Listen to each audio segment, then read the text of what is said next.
Si vous étiez une couleur, vous seriez plutôt le rouge, couleur du courage, de l'honneur et de toutes les luttes révolutionnaires. Le vert, sa couleur complémentaire, symbole de vie, de nature, mais aussi d'espoir. Ou le marron, qui est un mélange des deux, mais pas très heureux. Oh, c'est pas vraiment un choix, là. On va dire rouge, mais j'aimerais bien terre de sienne.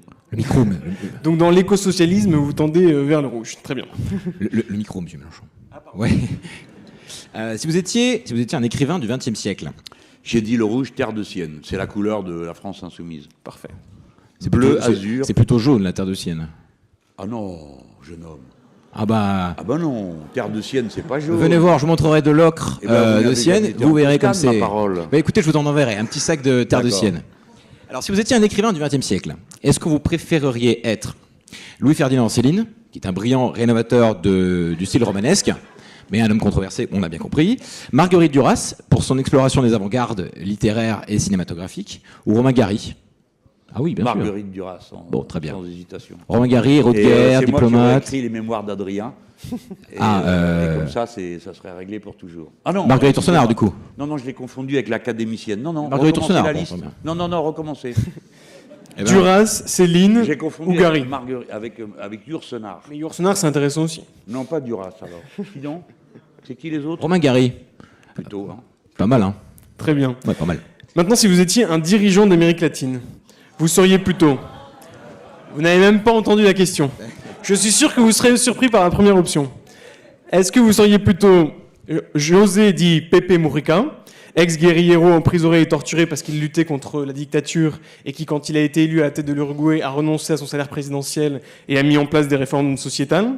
Est-ce que vous seriez plutôt Lula, leader charismatique du monde ouvrier, figure de la gauche, qui a réussi à arracher, vous l'écrivez dans votre livre, des millions de Brésiliens de la pauvreté, pas exempt toutefois de soupçons de corruption?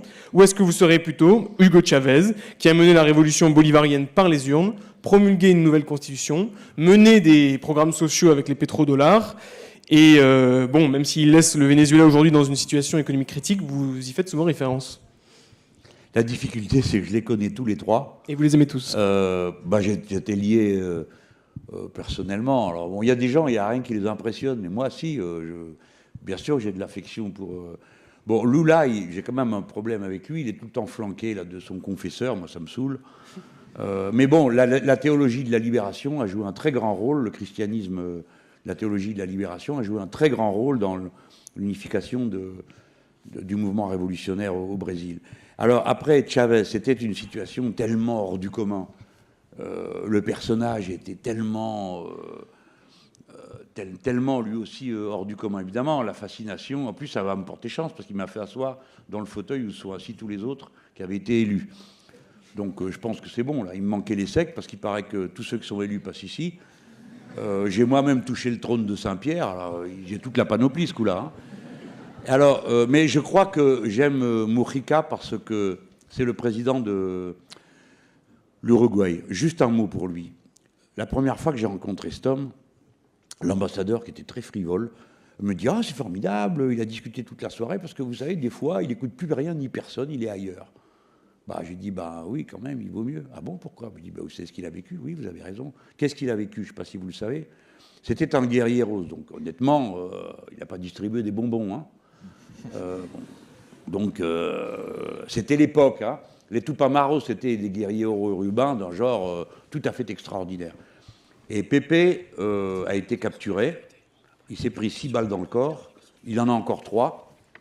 Et ils ont mis 12 types dans des puits. Et Pépé est resté 6 ans dans un puits. Et la moitié du temps, la flotte montait. Donc ce type a une force. Les autres sont devenus fous. Hein. Il y en a 2 qui sont sortis à peu près sans esprit. Donc Pépé. Et il est ressorti de là-dedans. Et pour moi, c'est un homme de... Je ne sais pas vous dire ce que c'est. Comment on survit à un truc pareil et comment après on reste assez ouvert et altruiste pour continuer le combat. Et il a continué. Et dans quelles conditions? Il a fini par être élu. Et il y a une image magnifique de lui. Il est élu.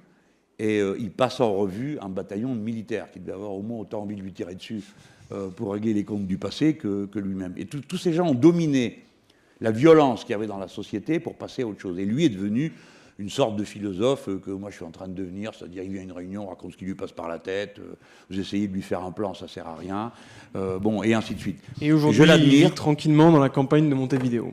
J'aimerais être comme lui. J'aimerais être comme lui. Une fois, il avait la moitié de la figure toute noire. Je lui dis, mais qu'est-ce qui vous est arrivé?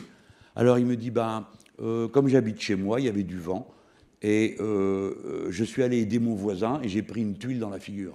Bon. C'est le président de la République qui aide son voisin à refaire son toit. J'aimerais être cet homme-là. Vous voyez que vous êtes surpris, tous ceux qu'on dit Chavez, là. Alors, si vous étiez une œuvre d'art, c'est le moment de venir à la liberté guidant le peuple. Donc vous seriez la liberté guidant le peuple, a priori non. Le penseur de Rodin, pour la réflexion philosophique, poussée un petit peu peut-être au détriment de l'action. Ou Guernica de Picasso, qui représente l'indignation nécessaire devant le malheur. Guernica, c'est terrifiant. Pauvres gens bombardés comme ça, tués, assassinés en masse. Non, déjà pas ça, c'est trop sinistre. Après, j'ai le choix entre... Delacroix et Rodin. Delacroix, on a compris que c'était pas votre favori. Non, mais parce que j'ai fait une critique de Delacroix.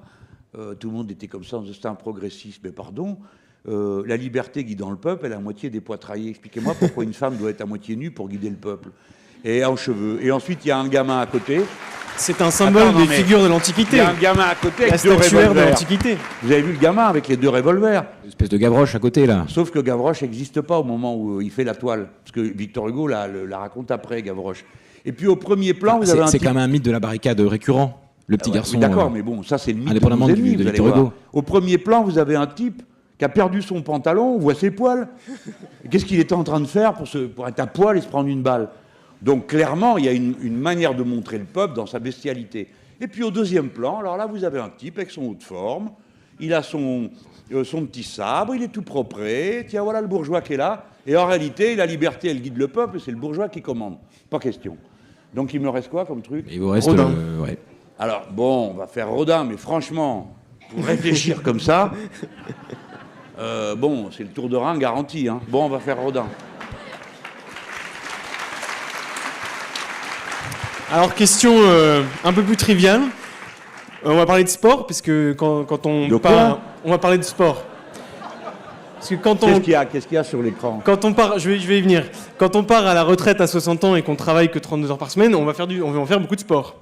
Et notre question est simple, si vous étiez un sport de droite, vous seriez plutôt le golf, ça détend même si c'est pas très écolo. J'ai un prof frère de golf. Pardon, un frère prof de golf. D'accord. Excusez-moi, la fatigue commence à... Ce que passer sur vous le voyez bonhomme. pas, c'est qu'on a mis avec les propositions avec 3 photos.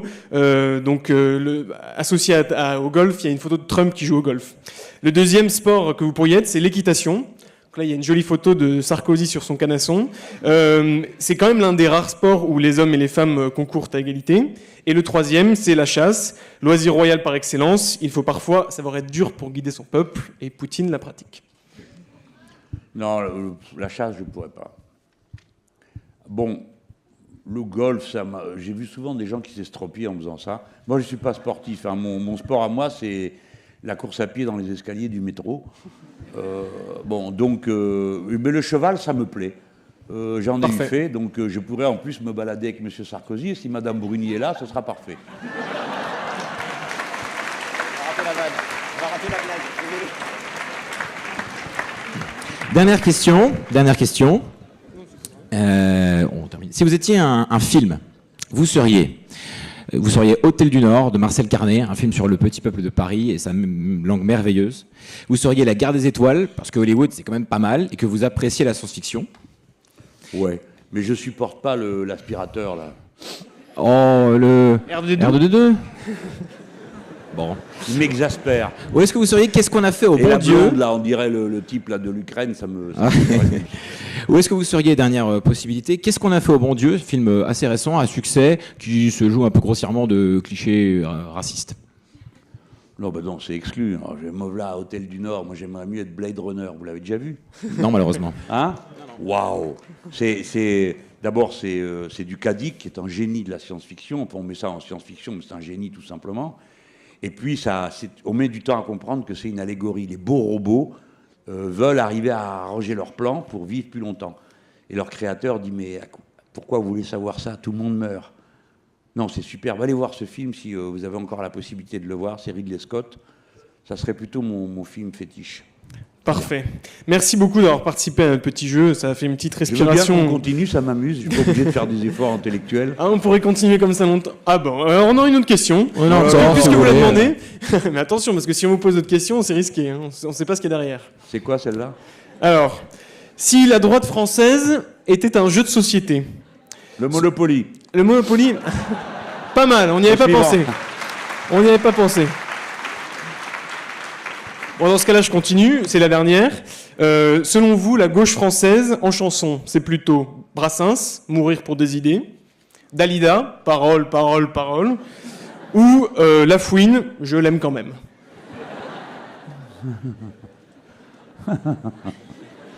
Voilà, attends, ça s'appelle une injonction paradoxale, tu vois. Quoi que tu dis, c'est une connerie. Pardon. C'est bon, non, je sais pas vous dire, moi. Mourir pour des idées, c'est fait partie de ces registres de chansons de Brassens que j'adore, hein, mais qui est quand même mourir pour des idées, d'accord, mais de mort lente. Il y a juste un truc qui me plaît dans un vers dedans qui dit le sage en soupirant tourne autour du tombeau, etc., etc. Ça me plaît. Le gars, bon, il a des tas de grandes idées, mais bon. Tu Et vois, quoi, est-ce que vous mourir, êtes d'accord avec non. cette phrase de la chanson? En rendant l'âme à Dieu, c'est bien de constater qu'on a fait fausse route, qu'on s'est trompé d'idée. Ben c'est justement ça avec quoi je suis pas d'accord chez Brassens. Vous savez, il a aussi fait l'oncle Jim et l'oncle je sais pas quoi, là. Il y a Les quand deux même, oncles, les deux oncles. Il y a des très belles choses de Brassens, mais celles-là, c'est pas les plus belles, hein. Il était très anard, très libertaire, hein. Donc il voulait rien savoir de rien. Le pluriel ne vaut rien à l'homme. Et j'adore la réponse de Ferrat qui est quand on est con, quand on est seul et con et on le reste. Hein, bon, j'ai adoré la réponse de Ferrat et pourtant j'adorais Brassens aussi. Parfait. Bon, tant mieux, je m'en suis sorti, j'ai pas répondu. Bah, si on avait su, on aurait fait